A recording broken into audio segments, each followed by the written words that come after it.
Hello friends, அஸ்ஸலாமு அலைக்கும். எல்லோரும் எப்படி இருக்கீங்க? இன்றைக்கி நம்ம சேனலில் ரொம்பவே யூஸ்ஃபுல்லான ஒரு வீடியோ தான் உங்ககிட்ட நான் ஷேர் பண்ண போகிறேன்.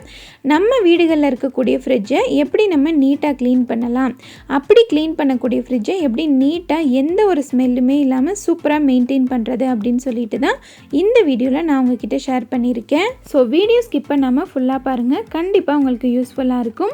இப்போ வாங்க நம்ம வீடியோக்குள்ளே போகலாம். நான் ஃபஸ்ட்டு ஃப்ரிட்ஜ் கவரை ரிமூவ் பண்ணிவிட்டு மேலே கொஞ்சமாக லைசால் அதுக்கப்புறம் தண்ணி ஊற்றி நான் எப்போவுமே டைல்யூட் பண்ணி வச்சுருப்பேன். அதை வச்சு நல்லா ஸ்ப்ரே பண்ணி விட்டுட்டு நல்ல ஒரு சுத்தமான ஒரு ஸ்க்ரப் எடுத்துகிட்டு லேசாக இந்த மாதிரி ஸ்க்ரப் பண்ணி விட்டுக்கிறேன். ஸ்க்ரப் பண்ணி விட்டதுக்கப்புறமா ஒரு டவல் வச்சு நல்லா தொடச்சி எடுத்துக்கிறேன். இதே மாதிரி ஃப்ரிட்ஜை சுற்றியும் நல்லா தொடச்சி எடுத்துக்கலாம். இப்போ நம்ம ஃப்ரிட்ஜ்குள்ளே எப்படி க்ளீன் பண்ணுறது அப்படின்னு சொல்லிட்டு பார்க்கலாம். இந்த ஃப்ரிட்ஜ் வந்து சிங்கிள் டோர் ஃப்ரிட்ஜ் தான். இது வாங்கி ஒரு 5 வருஷத்துக்கு மேலேயே ஆயிடுச்சு, கிட்டத்தட்ட 6 வருஷமே ஆயிடுச்சு. இப்போவும் பார்த்திங்கன்னா என்னோடய ஃப்ரிட்ஜ் அப்படியே புதுசு மாதிரி தான் இருக்கும். ஸோ நான் எப்படி மெயின்டைன் பண்ணுறேன் அப்படின்னு சொல்லிட்டு உங்ககிட்ட நான் ஷேர் பண்ணிக்கிறேன்.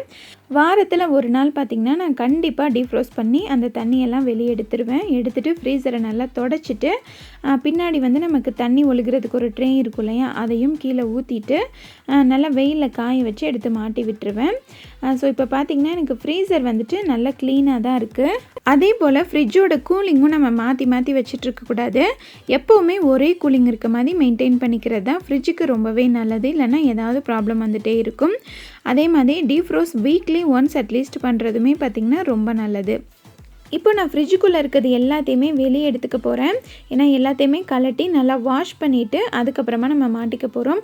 அதே மாதிரி இந்த ஃப்ரிட்ஜோட ரேக் எல்லாமே பார்த்திங்கன்னா நம்ம நாள்பட பார்த்திங்கன்னா கொஞ்சம் கோடாக விழுக ஆரம்பிச்சிடும் நம்ம வாஷ் பண்ணுறப்ப. அந்த மாதிரி கோடாக விழுகாமல் அந்த ரேக்குமே பார்த்திங்கன்னா நம்ம நல்லா புதுசு மாதிரி மெயின்டைன் பண்ணலாம்.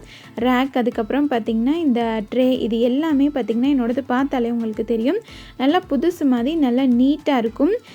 அதுக்கான ரீசன் என்ன அப்படின்னு சொல்லிட்டும் இந்த வீடியோவில் நான் ஷேர் பண்ணியிருக்கேன். ஸோ வீடியோ ஸ்கிப் பண்ணாமல் ஃபுல்லாக பாருங்கள். எனக்கு வந்து வார கடைசி ஆயிடுச்சு. ஸோ அதனால் பார்த்திங்கன்னா எந்த காயுமே இல்லை, வெறும் தக்காளி மட்டும்தான் இருக்குது. ஸோ இந்த மாதிரி வார கடைசியோ இல்லை மாத கடைசியிலையோ நமக்கு எல்லாமே தீரும் பார்த்திங்களா. அந்த டைமில் நம்ம ஃப்ரிட்ஜை க்ளீன் பண்ணிக்கிட்டோம் அப்படின்னா நமக்கு வேலை ரொம்ப ஈஸியாக முடியும். என்னோடய ஃப்ரிட்ஜுக்கு கீழே பார்த்திங்கன்னா இந்த மாதிரி ஒரு ஆனியன் ட்ரே இருக்கும். அதுவுமே பார்த்திங்கன்னா நல்லா அழுக்காக தான் இருக்குது. ஸோ அதையுமே கலட்டிட்டு வாஷ் பண்ணிக்க போகிறேன். எப்போவுமே ஃப்ரிட்ஜ் க்ளீன் பண்ணுறப்ப மெயின் ஸ்விட்சை ஆஃப் பண்ணிவிட்டு அதுக்கப்புறமா க்ளீன் பண்ணுங்கள். அதே மாதிரி ஃப்ரிட்ஜை நகட்டும் போதும் பார்த்திங்கன்னா மெயின் ஸ்விட்சை ஆஃப் பண்ணிவிட்டு அதுக்கப்புறம் தான் இன்னொரு இடத்துக்கு நம்ம நகட்டிக்கணும். எனக்கு பார்த்திங்கன்னா கிச்சனில் அந்தளவுக்கு வெளிச்சம் இருக்காது. அதுவும் இல்லாமல் நான் ஃப்ரிட்ஜ் வச்சுருக்க டைரெக்ஷனில் பார்த்திங்கன்னா சுத்தமாக வெளிச்சம் இருக்காது. வீடியோ வந்து ரொம்ப டல்லாக இருக்கும். ஸோ அதனால் மட்டும்தான் நான் ஃப்ரிட்ஜை ஆன் பண்ணி வச்சு க்ளீன் பண்ணுறேன். கண்டிப்பாக நீங்கள் ஃப்ரிட்ஜ் க்ளீன் பண்ணுறீங்க அப்படின்னா ஆஃப் பண்ணிவிட்டு க்ளீன் பண்ணுங்கள், அதுதான் ரொம்பவே நல்லது. இப்போ அந்த ட்ரே எல்லாத்தையுமே நான் வந்துட்டு கலட்டிக்கிறேன்.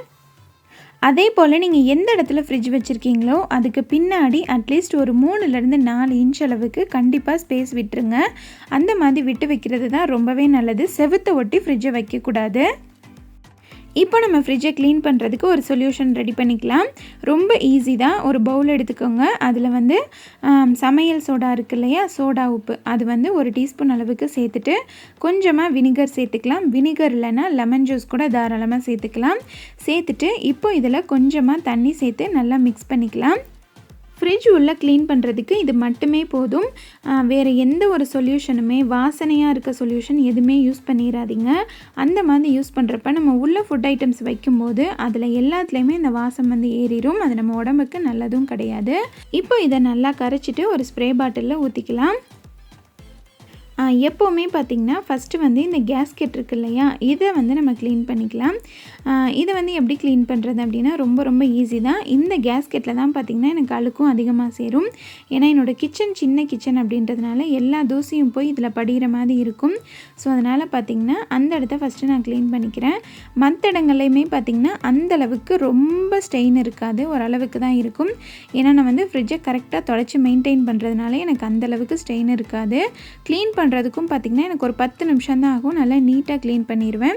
இப்போ நம்ம கலந்து வச்ச சொல்யூஷன் இருக்குது இல்லையா, அதை வந்து அந்த கேஸ்கெட்குள்ளே ஃபுல்லாக நம்ம ஸ்ப்ரே பண்ணி விட்டுறலாம். அதுக்கப்புறம் பார்த்திங்கன்னா ஃப்ரிட்ஜோட உள்பகுதி எல்லா பக்கமுமே இந்த ஒரு சொல்யூஷனை வச்சு நம்ம ஃபுல்லாக ஸ்ப்ரே பண்ணி விட்டுட்டு ஒரு 5லேருந்து 10 நிமிஷம் மட்டும் ஊற வச்சாலே போதும். இல்லை உங்கள் ஃப்ரிட்ஜ் வந்து ரொம்ப அழுக்காக இருக்குது அப்படின்னா ஒரு 20 நிமிஷம் நல்லாவே ஊற வச்சுக்கோங்க. இப்போ இந்த கேஸ்கெட்டில் பார்த்திங்கன்னா ஒரு சின்ன டூத் ப்ரஷ் வச்சு நான் அந்த அழுக்கை ஃபுல்லாக இந்த மாதிரி லைட்டாக, ரொம்ப அழுத்த தேவை கிடையாது, லைட்டாக தேய்ச்சி விட்டிங்கனாலே அழகாக வெளியே வந்துடும்.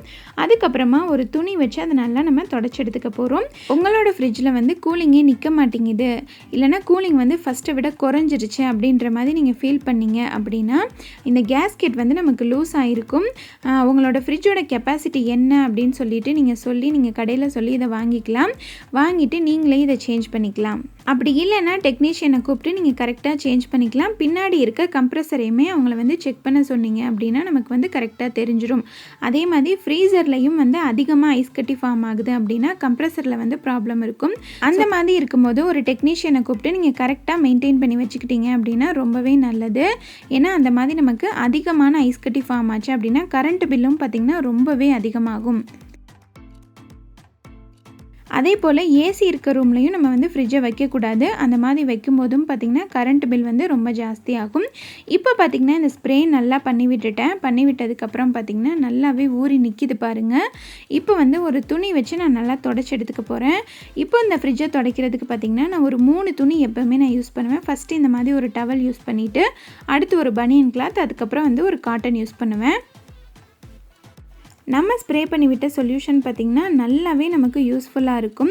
உங்களுக்கு பார்த்தாலே தெரியும், லைட்டாக துடைக்கும் போதே பாருங்கள் எவ்வளோ அழகாக அந்த அழுக்கு ஃபுல்லாக வந்துடுதுன்னு சொல்லிட்டு. ஃப்ரிட்ஜும் பார்த்திங்கன்னா எந்த ஒரு ஸ்மெல்லுமே இருக்காது. அப்படியே நம்ம இன்றைக்கி வாங்கின மாதிரி புதுசு போல தான் இருக்கும். நம்ம வீட்டுக்கு வாங்குகிற எந்த ஒரு பொருளாக இருந்தாலும் சரி, அது வாங்குறது பெருசு கிடையாது. அதை கரெக்டாக நம்ம மெயின்டைன் பண்ணோம் அப்படின்னா தான் அது ரொம்ப நாளைக்கு, ரொம்ப வருஷத்துக்கு நமக்கு வந்துட்டு வரும். ஃபஸ்ட்டு வந்துட்டு நான் அந்த டவலை வச்சு நல்லா தொடச்சிட்டு அதுக்கப்புறமா ஒரு பனியன் கிளாத் துணியை வச்சு தொடச்சிக்கிறேன். இந்த மாதிரி பனியன் கிளாத் துணி வச்சு துடைக்கும் போது பார்த்திங்கன்னா ஒட்டி இருக்க மிச்சம் இதை அழுக்கு கூட சுத்தமாகவே வந்துடும். அதுக்கப்புறமா ஒரு காட்டன் துணி வச்சு ஃபுல்லாக தொடச்சிக்கலாம். இந்த மாதிரி நீங்கள் ஃப்ரிட்ஜை தொடச்சிட்டிங்க அப்படின்னா ஃப்ரிட்ஜை ஆஃப் பண்ணி விட்டுட்டு கொஞ்சம் நேரத்துக்கு அதை ஓப்பன் பண்ணி நல்லாவே காய விட்டுருங்க. எனக்கு வந்து இந்த ஊரில் வந்து சுத்தமாகவே காயாது, கூலிங்காக தான் இருக்குது இல்லையா. ஸோ அதனால் பார்த்திங்கன்னா லாஸ்ட்டாக இந்த மாதிரி ஒரு காட்டன் கிளாத் வச்சு சுத்தமாக ஈரமே இல்லாத மாதிரி நல்லாவே தொடச்சி எடுத்துருவேன். இப்போ டோரை தொடச்சி முடிச்சதுக்கப்புறமா ஃப்ரிட்ஜுக்குள்ளே நம்ம அந்த ட்ரே வைப்போம் இல்லையா, அந்த லைன் எல்லாத்தையுமே இந்த மாதிரி தொடச்சிக்கணும். நல்லா ஒரு பனியன் கிளாத் யூஸ் பண்ணிக்கிட்டிங்க அப்படின்னா ஒட்டியிருக்க அழுக்கு எல்லாமே வந்துடும். இல்லை உங்கள் ஃப்ரிட்ஜில் அதிகமான ஸ்டெயின் இருக்குது, ரொம்ப அழுக்கு இருக்குது அப்படின்னா அந்த ஸ்க்ரப் இருக்குது இல்லையா, நம்ம வந்து பாத்திரம் தேய்ப்போம் இல்லையா, க்ரீன் கலர் ஸ்க்ரப், அதை வச்சு லைட்டாக, ரொம்ப அழுத்தக்கூடாது, லைட்டாக ஸ்க்ரப் பண்ணி விட்டிங்க அப்படின்னாலே நல்லா க்ளீன் ஆயிரும். நான் மந்த்லி ஒன்ஸ் க்ளீன் பண்ணுறதுனால எனக்கு அந்தளவுக்கு அழுக்கு இல்லை. க்ளீன் பண்ணுறது மட்டும் இல்லாமல் நான் ஃப்ரிட்ஜை எப்படி மெயின்டைன் பண்ணுறேன் அப்படின்னு சொல்லிட்டும் இந்த வீடியோவில் உங்களுக்கு ஷேர் பண்ணியிருக்கேன். ஸோ நீங்களும் அதே மாதிரி மெயின்டைன் பண்ணி பாருங்கள். இந்த மாதிரி புதுசு மாதிரி உங்கள் ஃப்ரிட்ஜ் இருக்கும். இப்போ நான் ஃபஸ்ட்டே சொன்ன மாதிரி நல்ல ஒரு காட்டன் கிளாத் வச்சு லாஸ்ட்டாக தொடச்சி எடுத்துட்டோம் அப்படின்னா சுத்தமாகவே நமக்கு ஈரம் எதுவுமே இருக்காது. அதுக்கப்புறமா ஃப்ரிட்ஜுக்கு கீழே அந்த ஆனியன் ட்ரே வைப்போம் இல்லையா, அந்த இடத்துலையுமே இதை வச்சு நல்லா ஸ்ப்ரே பண்ணி விட்டுருங்க. அதுக்கப்புறம் ஃப்ரிட்ஜை அடைப்போம் இல்லையா, அந்த இடத்துல ஒரு லைன் மாதிரி இருக்கும் இல்லையா, அந்த இடத்துலையுமே இதை நல்லா ஸ்ப்ரே பண்ணி விட்டுட்டு ஒரு பனியன் கிளாத் வச்சு நல்லா தொடச்சி எடுத்துட்டோம் அப்படின்னா ரொம்பவே க்ளீனாக இருக்கும். இல்லை இந்த இடத்துலையுமே உங்களுக்கு அழுக்கு அதிகமாக இருக்குது அப்படின்னா ஒரு ஸ்க்ரப்பர் வச்சு நல்லா தேய்ச்சி விட்டுட்டு தொடச்சி எடுத்துட்டிங்கன்னா சுத்தமாயிரும். இந்த இடத்துல பார்த்திங்கன்னா கொஞ்சம் நமக்கு அழுக்கு அதிகமாக தான் இருக்கும். ஏன்னா நம்ம வந்து வெங்காயம் போட்டு வைக்கிறோம் இல்லையா, அந்த தூசி ஃபுல்லாக அதில் தான் படும். ஸோ அந்த இடத்துல பார்த்திங்கன்னா கொஞ்சம் அழுக்கு அதிகமாக தான் இருக்கும். அதனால் நல்லாவே தொடச்சி எடுத்துக்கோங்க. இப்போ பார்த்திங்கன்னா நம்ம ஃப்ரிட்ஜை நல்லாவே தொடச்சி எடுத்தாச்சு. நல்லா க்ளீனாக இருக்குது பாருங்கள். இப்போ இதை ஓப்பன் பண்ணி ஒரு 5 நிமிஷம் மட்டும் விட்டுட்டு நான் க்ளோஸ் பண்ணிடுவேன். அதுக்கப்புறம் ஃப்ரிட்ஜுக்கு வெளியேயும் பார்த்திங்கன்னா அதே சொல்யூஷனையே நல்லா ஸ்ப்ரே பண்ணி விட்டுட்டு ஒரு துணி வச்சு நல்லா தொடச்சி எடுத்துட்டோம் அப்படின்னா நல்லா பளிச்சுன்னு ஆயிரும். ரொம்ப அழுத்தி தேய்க்கணும் அந்த மாதிரி எந்த அவசியமே கிடையாது. அதே போல் நம்ம யூஸ் பண்ணுறது காட்டன் துணியாக இருந்தால் ரொம்பவே நல்லது. அழுக்கும் நல்லா போயிடும், ஈரத்தையும் நல்லா உறிஞ்சிரும், நல்லா பளிச்சுன்னு ஆயிரும். அதுக்கப்புறம் ஃப்ரிட்ஜுக்குள்ளே வைக்கிற ட்ரே இருக்கு இல்லையா, அதெல்லாம் பார்த்திங்கன்னா நம்ம டக்குன்னு ஸ்க்ரப்பர் வச்சு தேய்ச்சிருவோம். ஃபுல்லாக கோடு கூட விழுந்து அசிங்கமாயிரும். அந்த மாதிரி இல்லாமல் புதுசு போல் எப்படி மெயின்டைன் பண்ணலாம் அப்படின்னு சொல்லிட்டு சொல்கிறேன். அது தேய்க்கிறதுக்கு எந்த ஒரு ஸ்க்ரப்பருமே நீங்கள் வந்துட்டு யூஸ் பண்ணிடாதீங்க. நம்ம வீட்டில் சாதாரணமாக யூஸ் பண்ணுற பிளாஸ்டிக் கவர் இருக்கும் இல்லையா, அதை வந்து நல்லா கைகளால் கசக்கிட்டு நம்ம எப்போவுமே யூஸ் பண்ணுற மாதிரி சோப்போ இல்லை லிக்விடோ தொட்டு இந்த மாதிரி லைட்டாக தேய்ச்சி கொடுத்தீங்க அப்படின்னாலே நமக்கு நல்லா பளிச்சுன்னு ஆயிரும். அதே போல் இந்த ஓரங்களில் வந்துட்டு லைட்டாக தூசியோ அழுக்கோ ஒட்டி இருக்கும், அதை வந்து இந்த மாதிரி ஒரு டூத் ப்ரஷ் வச்சு லைட்டாக தேய்ச்சி விட்டுட்டு வாஷ் பண்ணிட்டோம் அப்படின்னா நமக்கு அந்த ட்ரே வந்து நல்லா புதுசு மாதிரி நீட்டாக சூப்பராக மெயின்டைன் ஆகும். ஒரு மாதிரி கோடு கோடாவோ அசிங்கமாகவோ இல்லாமல் நல்லாவே நீட்டாக இருக்கும். இப்போ நல்லா வாஷ் பண்ணிவிட்டு இதை வெயிலில் வச்சு கூட நீங்கள் காய வச்சுட்டு ஒரு துணி வச்சு தொடச்சிக்கலாம். நான் வந்து அதை நல்லா தண்ணியை வடிய விட்டுட்டு அதுக்கப்புறமா ஒரு காட்டன் துணி வச்சு தொடச்சி எடுத்துக்கிட்டேன். இப்போ அது மாட்டுறப்பே உங்களுக்கு தெரியும் எவ்வளோ நீட்டாக புதுசு மாதிரி இருக்குது பாருங்கள். அதே போல் இந்த ஃப்ரிட்ஜுக்குள்ளே வைக்கிற ஷீட்லாம் விற்கிது பார்த்திங்களா, அது வந்து நான் வாங்கி யூஸ் பண்ணேன். எனக்கு வந்து கூலிங் அந்தளவுக்கு இருக்க மாதிரி தெரியல, மெயின்டைன் ஆகிற மாதிரியும் தெரியல. ஸோ அந்த ஷீட் வந்து கூலிங்கை வந்து குறைக்கிற மாதிரி இருக்குது. மாவு இதெல்லாம் பார்த்திங்கன்னா எனக்கு சீக்கிரமாக புளிச்சு போச்சு. ஸோ அதனால் பார்த்திங்கன்னா அந்த ஷீட்டை எடுத்ததுக்கப்புறம் பார்த்திங்கன்னா இப்போ ஃப்ரிட்ஜ் வந்துட்டு எனக்கு நல்லாவே ஒர்க் ஆகுது. ஸோ நீங்கள் அதை பார்த்துட்டு யூஸ் பண்ணிக்கோங்க. இப்போ பார்த்தாலே தெரியும் நம்ம ஃப்ரிட்ஜ் எவ்வளோ க்ளீனாக சூப்பராக புதுசு மாதிரி இருக்குதுன்னு சொல்லிட்டு. கண்டிப்பாக நீங்களும் உங்கள் வீட்டில் இதே மாதிரி ட்ரை பண்ணி பாருங்கள். இப்போ நம்ம ஃப்ரிட்ஜுக்குள்ளே வைக்க வேண்டியது எல்லாத்தையுமே வச்சு அரேஞ்ச் பண்ணிக்கலாம். அதே மாதிரி ஃப்ரிட்ஜுக்குள்ளே வைக்கும்போது அடியில் ஏதாவது ஒட்டி இருக்கா இல்லை ஏதாவது தூசி ஏதாவது ஒட்டியிருந்தா ஒரு துணி வச்சு தொடச்சிட்டு அதுக்கப்புறமா உள்ளே வைங்க. அந்த மாதிரி வைக்கிறப்ப பார்த்திங்கன்னா ஃப்ரிட்ஜ் வந்துட்டு நமக்கு சீக்கிரமாக அழுக்காகாமல் நல்லா நீட்டாகவே மெயின்டைன் ஆகும். அதே மாதிரி ஃப்ரிட்ஜ்குள்ளே ஏதாவது கண்டெய்னர் ஏதாவது ஏர்டைட் பாக்ஸ் ஏதாவது வச்சிங்க அப்படின்னா நம்ம கவுண்டர் டாப் மேலே வச்சு தான் க்ளோஸ் பண்ணுவோம். ஸோ அந்த கவுண்டர் டாப்பில் ஏதாவது அழுக்கு இருந்துச்சுன்னா அடியில் வந்துட்டு அது அப்படியே ஒட்டி இருக்கும். அதை கொண்டு போய் அப்படியே ஃப்ரிட்ஜில் வைக்கும்போது தான் நமக்கு ஃப்ரிட்ஜ் வந்து அழுக்காகி பயங்கரமாக ஸ்மெல் வருது. ஸோ ஒரு துணி வச்சு நல்லா தொடச்சிட்டு நம்ம உள்ளே வச்சோம் அப்படின்னா கண்டிப்பாக அந்த மாதிரி ஸ்மெல்லே நமக்கு வராது. அதுக்கப்புறமா நம்ம வீட்டில் யூஸ் பண்ண சீஸ் பட்டர் இதெல்லாம் பாதியாக அப்படியே வச்சுருப்போம். அதை கொண்டு போய் அப்படியே ஃப்ரிட்ஜில் வைக்கும்போது சீஸ் எல்லாம் அப்படியே நம்ம ஓப்பன் பண்ணி வச்சோம் அப்படின்னா சீஸும் காஞ்சிரும், ஃப்ரிட்ஜும் வந்துட்டு நமக்கு பயங்கரமாக ஸ்மெல் எடுத்துரும். அதுக்கப்புறமா நம்ம வீட்டில் இட்லி தோசை ஊற்றுவோம், அந்த பவுலில் மூடி போட்டு அப்படியே தூக்கி வச்சுருவோம். ஒரு சில சமயம் பார்த்திங்கன்னா நம்ம ஊற்றின இட்லி மாவோ தோசை மாவோ வெளிப்பக்கம் வந்து வலிஞ்சு வந்துடும். ஸோ அதை பார்க்காம நம்ம எடுத்துக்கொண்டு போய் அப்படியே ஃப்ரிட்ஜில் வச்சுருவோம். ஸோ அந்த மாவெல்லாம் ஃப்ரிட்ஜில் படுறப்ப பார்த்திங்கன்னா ஃப்ரிட்ஜ் வந்துட்டு பயங்கரமாக ஸ்மெல் வந்துடும். ஒன்று நீங்கள் வந்து அந்த பவுலை மாற்றிட்டு மூடி போட்டு எடுத்து வைக்கலாம். இல்லை அதே பவுல் தான் நீங்கள் வைக்கிறீங்க அப்படின்னு நினச்சிங்கன்னா வெளியே லைட்டாக தண்ணி தொட்டு தொடச்சிட்டு ஒரு துணியை வச்சு அதை ஈரம் இல்லாமல் தொடச்சிட்டு தூக்கி உள்ளே வச்சோம் அப்படின்னா ஃப்ரிட்ஜ் வந்து கண்டிப்பாக ஸ்மெல் வராது. இந்த மாதிரி துணி எடுத்து துடைக்கிறதுக்கு உங்களுக்கு கஷ்டமாக இருக்குது அப்படின்னா அந்த ஃப்ரிட்ஜோட கைப்பிடி இருக்கும் இல்லையா, அதில் வந்து இந்த மாதிரி ஒரு டவலை தொங்க விட்டுக்கோங்க. தொங்க விட்டுட்டிங்க அப்படின்னா நம்ம ஃப்ரிட்ஜுக்குள்ளே வைக்கிறதுக்கு முன்னாடி டக்குன்னு எடுத்து அடியில் ஒரு தொடச்சிட்டு தூக்கி உள்ளே வச்சுக்கலாம். ரொம்பவே ஈஸியாக இருக்கும். அதுக்கப்புறமா நம்ம ஃப்ரிட்ஜில் வந்துட்டு இந்த மாதிரி கருவாடு வச்சுருப்போம். என்னோடய ஃப்ரிட்ஜில் பார்த்திங்கன்னா கருவாடு எப்போவுமே இருக்கும், ஆனால் வச்சுருக்க மாதிரியே ஸ்மெல் இருக்காது. எப்படின்னு சொல்லிட்டு பார்த்திங்கன்னா கருவாடை நான் கைகளால் எடுக்க மாட்டேன், டக்குன்னு ஒரு பவுலில் கொட்டிட்டு அப்படியே மூடி தூக்கி வச்சுருவேன். இல்லை கைகளால் எடுத்தேன் அப்படின்னா கையை நல்லா வாஷ் பண்ணிவிட்டு அதுக்கப்புறம் தான் மூடி போடுவேன். கருவாடை சமைக்கிறதுக்கு எடுத்துகிட்டு நம்ம கைகளால் எடுத்துகிட்டு அதே கையில் மூடி வச்சோம் அப்படின்னா அந்த பாட்டில் வெளியே ஃபுல்லாக கருவாடு ஸ்மெல்லு வந்துடும். அந்த ஸ்மெல்லு ஃபுல்லாக ஃப்ரிட்ஜுக்குள்ளே பரவிடும். ஸோ அதையும் பார்த்துக்கோங்க. அதுக்கப்புறமா நெய் எடுக்கிறதுக்கு இந்த மாதிரி கண்டெய்னரில் நம்ம வந்து பாலாடை எடுத்து வைப்போம். மெயினாக நம்ம ஃப்ரிட்ஜ் ஸ்மெல் வர்றதுக்கு காரணமே அதுதான். அந்த நம்ம பாலாடை எடுத்து வைக்கும்போது பார்த்திங்கன்னா அந்த பால் வந்து வெளியே ஒழுகிரும். ஸோ நம்ம அவசரத்தில் தூக்கி அப்படியே உள்ளே வச்சுருவோம். அந்த மாதிரி வைக்கிறப்பையும் நமக்கு ஃப்ரிட்ஜ் வந்து பயங்கரமாக ஸ்மெல் வந்துடும். ஏன்னா பால் கெட்டுச்சுன்னா எந்த அளவுக்கு ஸ்மெல் வரும் அப்படின்னு நம்ம எல்லாருக்குமே தெரியும். ஸோ இதையும் கொஞ்சம் பார்த்து கவனமாக மெயின்டைன் பண்ணிக்கோங்க.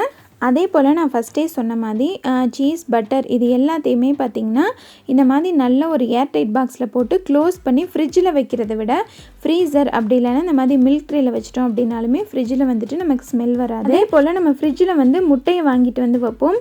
முட்டை வைக்கிறதுக்கு முன்னாடி ஒரு தடவை வாஷ் பண்ணிவிட்டு லைட்டாக தொடச்சிட்டு வச்சோம் அப்படின்னாலுமே ஃப்ரிட்ஜ் வந்து நமக்கு ஸ்மெல் வராது.